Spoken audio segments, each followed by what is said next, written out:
Di video ini aku mau cerita perjalananku part 1 Tebar Timur ke Lombok. Ini cuma bisa ini copot cuman ribet nyabutnya nih. Udah cabut aja, nggak usah pakai topi. Kamu udah kotor mana sih? Tinggal sini dulu aja. Tinggal aja di sini. Iya. Buat teman-teman yang nggak tahu Tebar Timur apa, jadi beberapa waktu yang lalu aku sama teman-temanku ke Lombok mengambil misi sosial, jalan-jalan sama healing. Misi sosialnya kita berbagi buku, bagi baju, cerita sama teman-teman di sekolah alternatif di kota Ampenan, di Pulau Lombok, bersenang-senang ya jalan-jalan. Kenapa Lombok? Karena waktu itu aku pengen banget pas VBD beberapa tahun, 1 tahun yang lalu 2022 kayaknya ya, itu aku pengen banget lanjut jalan ke Lombok, tapi karena nggak ada waktu, akhirnya aku putuskan ya udah tahun depan aja. Akhirnya baru sampai di tahun 2023 ini. Gaskiu. Kiri.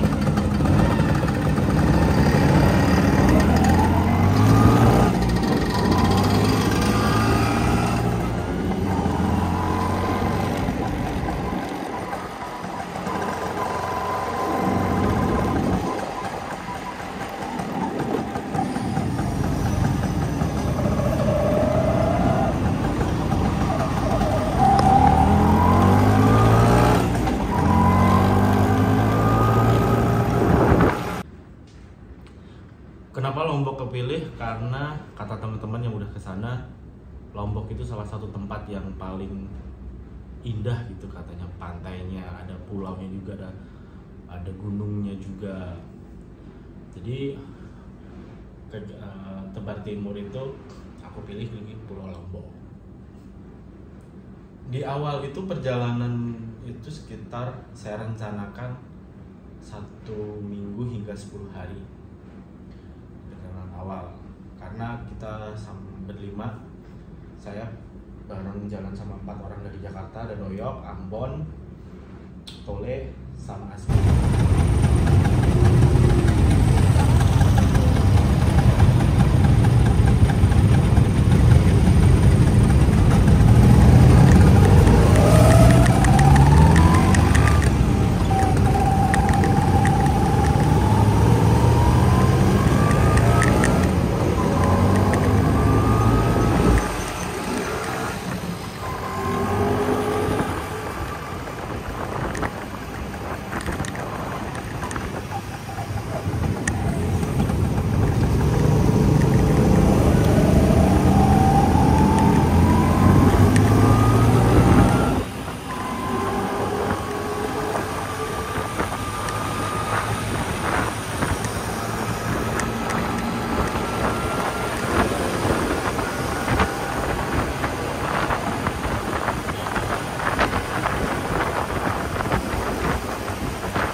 Vespa, jadi dua Vespa boncengan, satu saya sendirian. Trek yang kita jalanin di awal rencana itu memang kita pilih jalur tengah itu lewat Tawangmangu, nggak lewat Sragen Ngawi. Kenapa nggak lewat situ? Karena ya Tawangmangu itu kayak menyajikan suasana dan hawa dingin yang buat warming up itu rasanya enak, jadi buat pemanasan untuk melalui jalan di Jawa Timur itu ya seger gitu. Kalau lewat Sragen, lewat Ngawi gitu kan musuhnya bis-bis pembalap gitu ya, Eka Mira segala macam. Tapi kalau lewat Tawangmangu ada tanjakan, syahdu, kanan kiri pohon cemara kayak gitu. Di awal itu saya pilih jalur awal untuk ke Lombok itu nggak menyusuri Pulau Bali, tapi lewat Surabaya, kapal ke Lombok.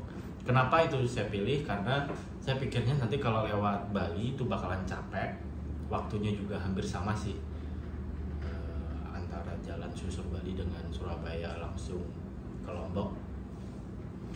Pertama itu karena capek, takutnya saya pengen itu memaksimalkan tenaga itu di Lombok, jadi full energi itu akan aku maksimalin di Lombok kayak gitu.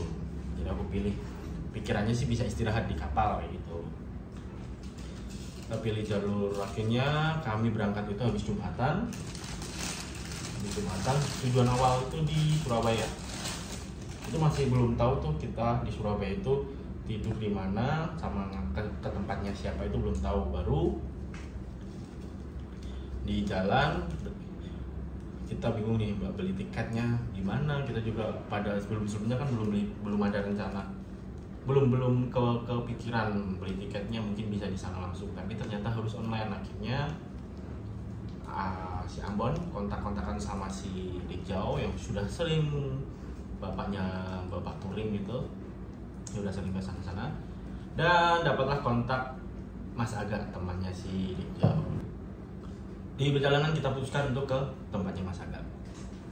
Sampai di Madiun itu sekitar maghrib kayaknya ya. Itu maghrib baru sampai.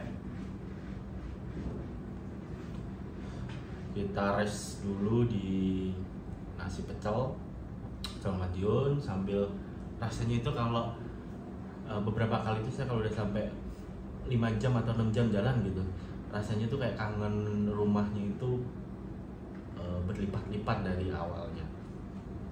Akhirnya kami istirahat sebentar, makan, say hello sama orang-orang rumah, dan pesan tiket ke Mas Aga. Terima kasih Mas Aga udah bantu kita pesan tiket kapal ke Mas Aga. Dan kapal apa dan berapa tiketnya itu nanti akan aku jelasin di part 2.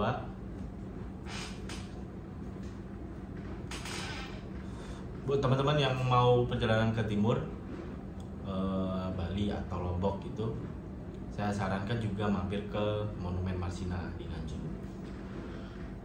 Buat saya itu Monumen Marsina itu kayak kalau nggak lewat sana, nggak mampir di sana itu rasanya ada hal yang kurang gitu, kayak kangen gitu.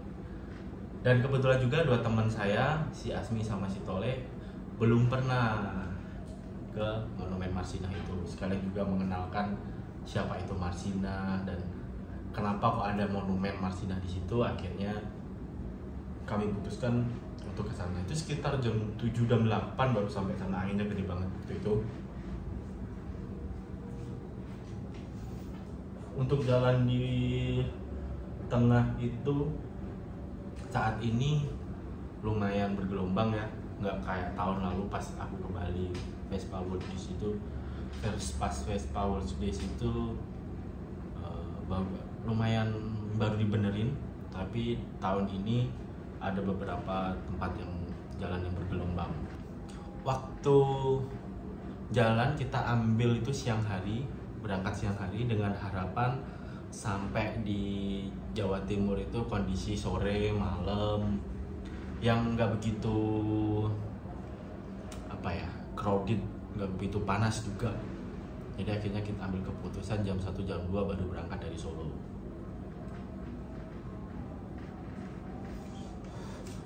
Dan apakah boncengan itu lambat? Enggak juga sih. Kami itu jalannya itu stabil, jadi nggak kenceng terus kenceng, pelan gitu, nggak, cuman stabil. Istirahat itu paling habis 2 jam 3 jam jalan, nggak sampai lah 1 jam 2 jam itu udah kita harus isi bensin lagi. Itu istirahat sebentar, sebat, terus lanjut jalan lagi gitu. Sampai di sekitar Magetan, Madiun itu hampir maghrib gitu.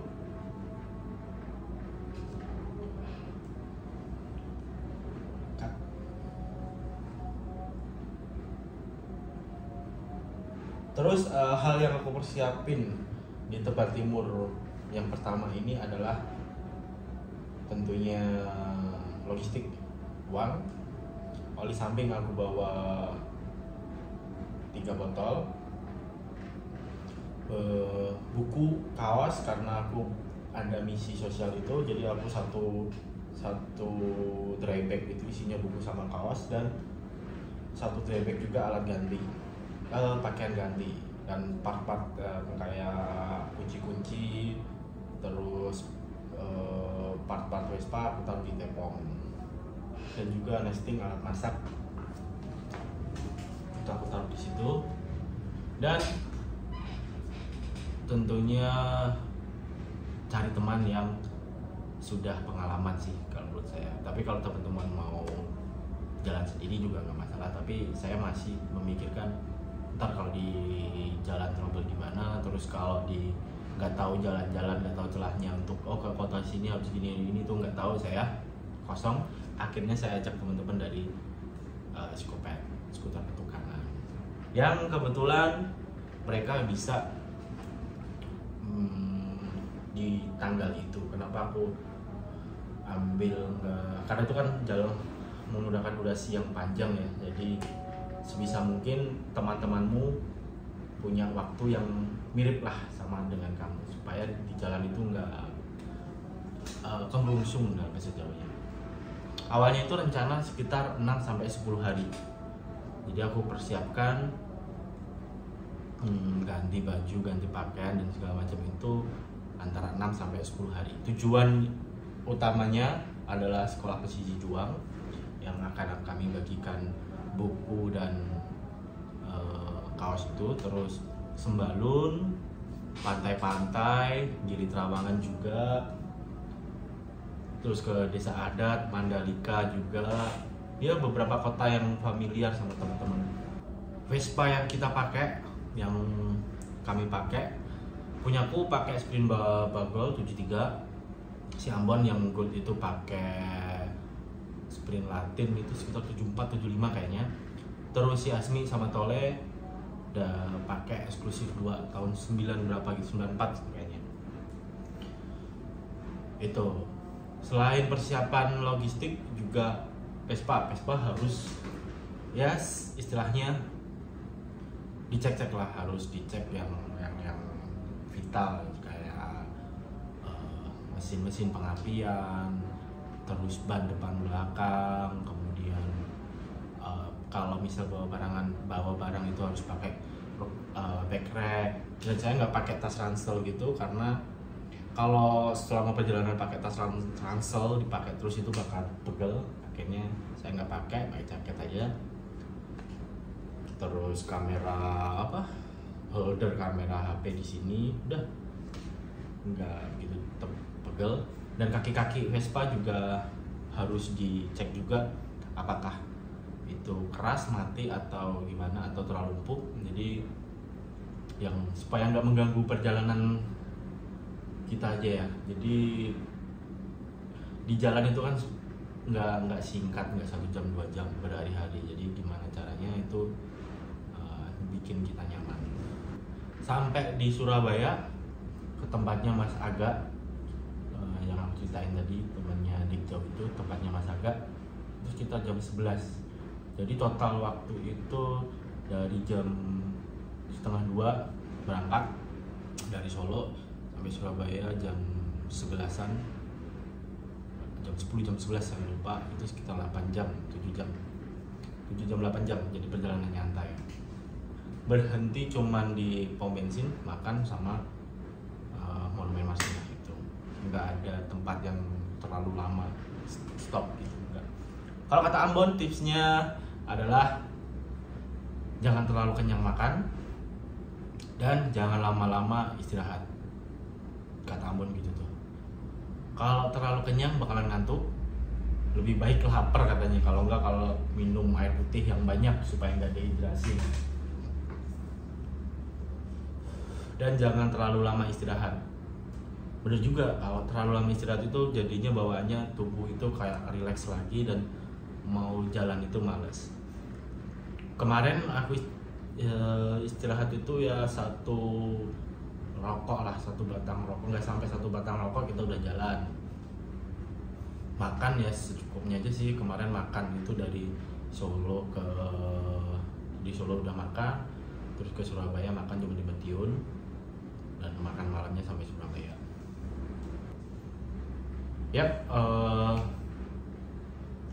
Nggak perlu panjang lebar lagi saya cerita di video part 1 ini. Lihat terus perjalanan saya selama perjalanan dari Solo menuju Surabaya di video Tebar Timur part 1 ini. Lanjut lihat jalan saya, silakan.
Apa sebat-sebat dulu kali ya?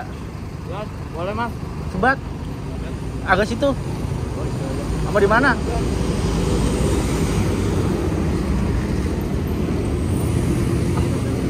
Bisa, bisa.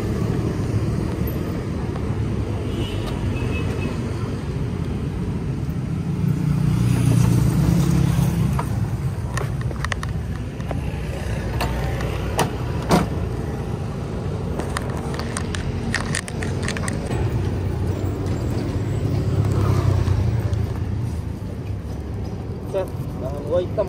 Iya, dia nyaplak minyak kalau nah kagak jatuh ini tangan. Oh, baru ya kayak gitulah. Masa mas? Ini kulit gua kalap gimana? Kulit? Iya. Itu Kalap pagi kalap dono itu. Kalap. Minta dong. Boleh tidak? Sedikit. Boleh enggak? Sedikit. Kamu pukul apa kamu ya? Takut ada. Nikol curhat banget. Foto-foto motor. Dia dapat lagi motor 8,5. Hebat.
Bu, buka, Bu.